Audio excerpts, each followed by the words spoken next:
hacer ese tipo de vinos va a hacer que haya gente a la que no le gusten tus vinos. Y es una grandísima noticia. Si tienes una bodega, deberías hacer esto. Estoy hartísimo de escuchar que el sector se va a la mierda, que los jóvenes no beben y que prefieren opciones más saludables, como si eso fuera un problema.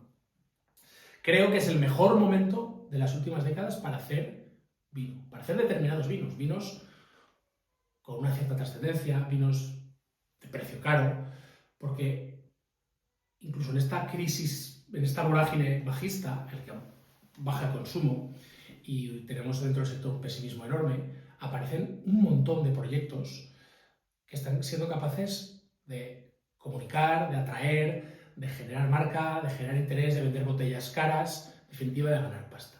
Yo creo que el sector del vino esté en crisis, no creo que haya dejado de despertar interés, al revés, creo que cada vez hay más interés por determinados vinos, claro está. Decía José Peñín un día que nos vino a visitar aquí a Molinears que España es el país del mundo que más proyectos fuera de denominación de origen salen. Si existe ese interés en contarlo, es porque existe ese interés en escucharlo. Y estoy convencido de ello, porque incluso en esta vorágine aparecen marcas, gente que sale adelante y despierta un interés enorme. Lo que seguramente esté en crisis es el modelo productivo actual, que necesita que cada español se beba una botella de vino al día, una botella de 4 euros, porque beberse una botella de 40 euros al día es bastante complicado, para que esto sobreviva. Y bueno, puede ser que ese modelo sí esté en crisis, pero honestamente ese modelo no me interesa demasiado y daría para 40 vinos. Pero creo que es un momento magnífico para hacer determinados vinos. Y de los vinos que aportan valor y que fijan euros y que no dependen de subvenciones o de grandes estructuras. Ese es el momento. Y para eso, si eres productor, bodeguero, tienes una bodega o estás pensando en tenerla, no deberías olvidarte de tu ventaja estratégica principal, que es tu paisaje, tu terroir, los vinos de paisaje. Porque hacer vinos de paisaje, vinos de terroir, es hacer vinos que son más fáciles de vender y más fáciles, más baratos de elaborar. No tiene nada que ver, no es una visión romántica del terroir, que eso me da un poco igual. Es una visión estratégica, comercial. Son vinos más fáciles de vender y más fáciles, por lo tanto más baratos de elaborar. Vamos a ver las dos razones por las que es así. ¿Por qué son más fáciles de vender? Si haces vinos de paisaje, tus vinos van a ser únicos, incomparables e irreemplazables y tendrán una narrativa coherente. Si tu objetivo a la hora de hacer vino es que de los componentes que acaban en una botella, la mayor parte posible, el mayor porcentaje posible de esos componentes dentro de la botella vengan de la viña y no de la bodega o de los productos biológicos, vas a conseguir que ese vino solo pueda estar elaborado en un lugar concreto y en un momento, en un año concreto.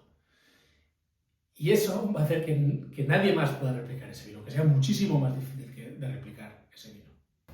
Y ante la pregunta, ¿por qué debería beber este vino? ¿Por qué debería hacer este vino? Es una pregunta que siempre nos debemos hacer a la hora de elaborar un vino y que el cliente, consciente o inconscientemente, se hace a la hora de elegirlo. De esa pregunta de ¿por qué este vino? Y la respuesta de porque está muy rico, porque me gusta mucho, porque lleva las barricas más caras del mundo, no me vale, porque la respuesta es, bueno, ¿y a mí qué? Si eso lo puede hacer cualquiera. Eso te pone exactamente en la comparación.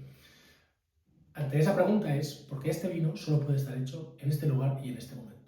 Y eso inevitablemente te aleja de la comparación. Obviamente, hacer ese tipo de vinos va a hacer que haya gente a la que no le gusten tus vinos. Y es una grandísima noticia. Como un buen chiste, para divertir a unos tiene que ofender a otros. Si no es un chiste blanco, es un chiste para niños. Y con los vinos pasa exactamente igual. Para que haya gente a la que tu vino le ponga la piel de gallina, tiene que haber gente a la que no le guste. Si intentas hacer vinos que gusten a todo el mundo, te vas a quedar en una mediocridad en la que tus vinos van a ser aburridos, a nadie le van a molestar, pero dudo mucho que a nadie se la pongan dura, y además van a ser perfectamente intercambiables. Porque si intentas llegar a algo que guste a todo el mundo, va a gustar a todo el mundo y casi cualquiera puede hacer eso. Y en ese momento dirás, es que hay demasiados vinos. No, se trata de encontrar a esa gente a la que le pone la piel de gallina a tus vinos, encontrarlos y dárselo. Porque eso, una vez los encuentres y lo tengan, nadie te va a poder reemplazar ahí. Y la segunda razón es todavía más importante. Hacer vinos de paisaje, de terroir, es más sencillo y más barato que hacer vinos de bodega. Yo a eso lo llamo hacer vino a favor de las uvas o en contra de las uvas. Cuando intentas imponer un estilo de vino o una variedad a un lugar al que no pertenece, al que no están bien adaptados, quieres forzar las cosas, lo que te ocurre es que haces vino contra la realidad. Lo hemos visto miles de veces. Variedades de Norte Europa, un merlot en un clima semiárido. ¿Qué te ocurre? Que el grado se te pone por las nubes, la acidez cae, las maduraciones son muy cortas, tienes un montón de verdores que tapar.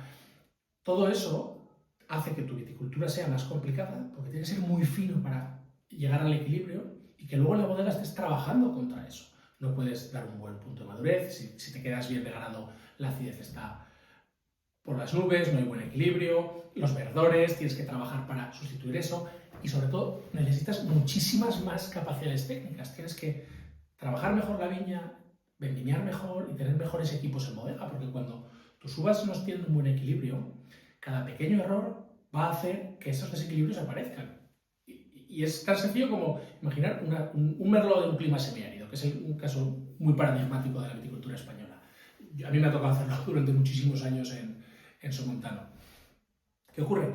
Que en esas pepitas, en esa piel, en sus raspones hay un montón de verdor que este clima, este ciclo, no son capaces de madurar y de hacer un tanino más agradable. ¿Qué ocurre? Que cada rotura, cada golpe, cada pico de temperatura con la pasta, ese verdor va a ir hacia tu vino. Es decir, necesitas ser mucho más fino, necesitas invertir mucho más en tu bodega y en tu proceso para hacer un vino de la misma categoría. Y además, los vinos de segunda, las prensas, los vinos de segunda, son de mucha peor calidad, porque concentran más de lo que tiene ese vino. Y como ese vino tiene taninos y sabores en desequilibrio, van a tener mayor concentración de desequilibrio, si es que se puede decir así. Por lo tanto, vas a tener una merma en esa calidad. Sin embargo, cuando haces vinos a favor de las uvas, lo primero es que tu variedad está adaptada al lugar. Y eso hace que la viticultura sea mucho más sencilla, porque todo está en su sitio, los ciclos, los momentos, y la vendimia sea poco más que saber elegir el momento en el que la acidez, el grado y el perfil que quieres de vino coinciden. Y con eso, la bodega hay que hacer mucho menos, porque está todo ahí. Para mí lo veo como intentar levantar una roca montaña arriba, cuando haces vinos contra las uvas, o dejar que una roca ruede montaña abajo. No digo que no haya que hacer nada, no es un alegato por los vinos naturales. Sencillamente habrá que ir redirigiendo esa roca hacia donde queremos, pero la inercia, lo que ocurre de forma espontánea y natural, que es lo que debería ser hacer vino, proceso espontáneo y natural, es ir hacia abajo, es avanzar. En ese caso tienes que añadir menos acidez, puedes vendimiar en un punto con normalmente maduraciones más largas que te permite tener mayor concentración de fruta, mayores sabores, mejor textura, y tienes que gastar menos en producto lógico, y sobre todo tienes menos cosas que tapar. Puedes permitirte errores o deficiencias técnicas en la vendimia, en el procesado de las uvas, en la utilización de raspones, en falta de frío. No digo que el frío no ayude, pero si tienes poca capacidad de frío o poca capacidad de invertir en frío, qué mejor que tener unas buenas uvas equilibradas, que aunque algo que tú no quieras acabe en el vino porque no has sido capaz de mantener la temperatura, ese algo esté lo mejor posible. Y sobre todo vas a tener que gastar muchísimo menos en corregir, y al final en bodega se corrige, una de las formas principales es con madera, y la madera todos sabemos lo cara que es y lo poco que dura. La contrapartida de hacer este tipo de vinos es muy clara, y es que hay que aprender y saber más. Yo cuando hacía merlots en Somontano me toca hacer, pero cuando el 90% de los vinos que hacía cada año eran merlots desequilibrados por el clima, pues al final hacía vino contra las uvas y requería un esfuerzo enorme para hacer vinos ramplones. Y lo primero que tuve que hacer fue desaprender. Y tuvimos que quitarnos todos los mecanismos que estamos haciendo de hacer vino contra las uvas, entender que el primer objetivo es que las uvas estuvieran adaptadas al lugar para simplificarnos la vida, y luego la receta, la forma, la secuencia enológica de hacer los vinos, no elegirla, no utilizar la misma que utilizamos para hacer un merlot desequilibrado, sino adaptarla a la realidad de las uvas. Es decir, la contrapartida es que hay que desaprender todo lo aprendido y volver a aprender de cero. Pero eso es una contrapartida entre comillas, porque una vez hecho ese esfuerzo, está perfectamente amortizado. Y si no es de aprender de nuestro lugar y de nuestras uvas, ¿de qué va esto? Y además nos hace, tanto a las bodegas como a los técnicos o a los enólogos, nos hace mucho más irreemplazables, porque no se trata de comprar la barrica y poner a alguien que decida qué barrica se compra, sino se trata de entender lo que está ocurriendo. Y esa ventaja, tanto para los productores como para los técnicos, es brutal. Hace que nuestros vinos y nuestro trabajo sea mucho más difícil de reemplazar. Y además, si no va de aprender eso, ¿de qué leches va a estar bien? ¿De elegir productos y barricas? Pues me parece un coñazo de trabajo si es que es así. Entonces, esa contrapartida, que hay que pasarla, que no digo que sea fácil, es la que te va a dar el control y la capacidad de hacer vino a favor de las uvas, de tener vinos que sean incomparables, que en el mercado se trate sencillamente de encontrar a la gente a la que le gustan y servírselos, y que a la hora de procesarlos sea ir dejando que una roca ruede y sencillamente ir orientándola. Y esa es una diferencia abismal. Y por eso es la ventaja estratégica, porque va a hacer que tus vinos sean irreemplazables y mucho más baratos. Dicho con muchas menos palabras, si no tienes arroz, no hagas paella. Si quieres imponer tu idea, una variedad de moda, tu gusto o el gusto de tu enólogo a la realidad, te va a costar mucho más esfuerzo. Y además, todo ese esfuerzo se va a ver recompensado con un vino que cualquiera podría hacer en cualquier lugar del mundo y seguramente más barato, mejor o incluso las dos.